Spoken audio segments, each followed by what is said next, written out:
जय गुरु साज बाबा रूपचंद जी महाराज की जय। नरेश पंचाल की दाद गुरु नाथीराम वाल्मीकि की जय। जय भगवान वाल्मीकि। आज मैं आपके एक जानकारी दूंगा गुरु के बारे में। बहुत से भाइयों का ये उलाना होता है कि भी मैं गुरु बदलना चाहता हूँ और गुरु ने मेरी तरफ ध्यान नहीं दिया। तो आज मैं उन गुरुओं के बारे में एक जानकारी दूंगा। एक छोटी सी एक कहानी सुनाऊंगा मैं आपको कि गुरु जब तक नहीं चाहेगा तब तक वो संपूर्ण नहीं हो सकता। ऐसे ही एक गांव के अंदर गुरु और चेले आपस में रहते थे। कुछ समय उनका बीतता गया। बीत जाने के बावजूद में अचानक ही आंधी और तूफान आने की संभावना हुई। तो गुरु ने अपने शिष्य को बोला कि शिष्य, आप अपने झोला अपना बिस्तरा अंदर प्रस्थान करें, क्योंकि मौसम बहुत खराब हो चुका है। अब यहाँ पे लेटने का समय नहीं है, चले हम अंदर चले। गुरु और चेला दोनों के दोनों अंदर अपनी कुटिया में विराजमान हो गए। कुछ ही क्षण बाद इतनी वर्षा हुई कि पानी कुछ ज़्यादा ही मात्रा में बढ़ गया। तो गुरु अपने शिष्य को बोलता है कि आप हमारे साथ चले और इस कुटिया को छोड़ना पड़ेगा, क्योंकि अगर हम इस स्थान पर रहे तो शायद हमारा कुछ भी नुकसान हो सकता है, हमारी जान भी जा सकती है। तो इसलिए आप अपना जो भी अपना कुछ कीमती सामान है आप चले।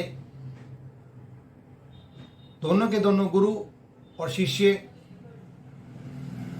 उस स्थान को छोड़ चल दिए। जैसे ही स्थान को आगे आगे चलते रहे तो पानी का भाव ज़्यादा होता गया। जब पानी अपने शरीर से ऊपर छूने लगा तो शिष्य और गुरु चलते हुए जा रहे थे। तो गुरु अपने शिष्य को बोलता है, शिष्य, आप हमारा हाथ थाम लीजिए ताकि हम इस संकट से निकल सके। तो गुरु ने अपने शिष्य को बोला, पर शिष्य ने इस बात पर गौर नहीं करी। वो चलता गया गुरु के पीछे पीछे।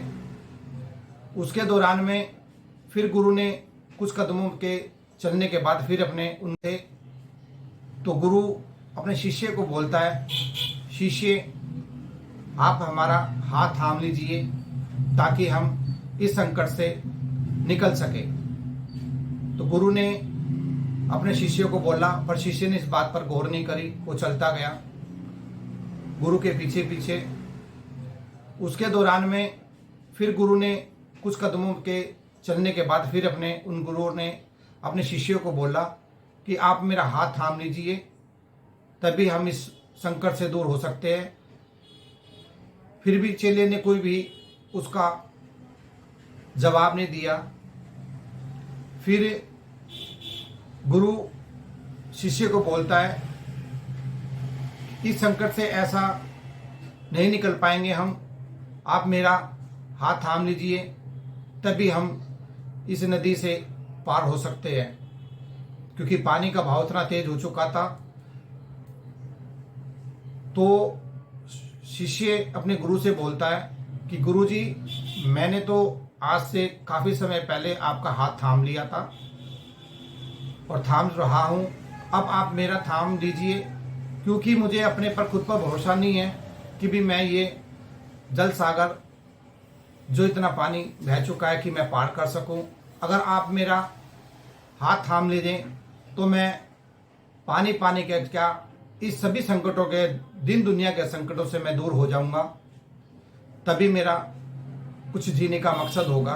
तो गुरु अपने शिष्य का हाथ पकड़कर उस नैया से पार करवा लाता है, उस संकट से पार हो जाता है।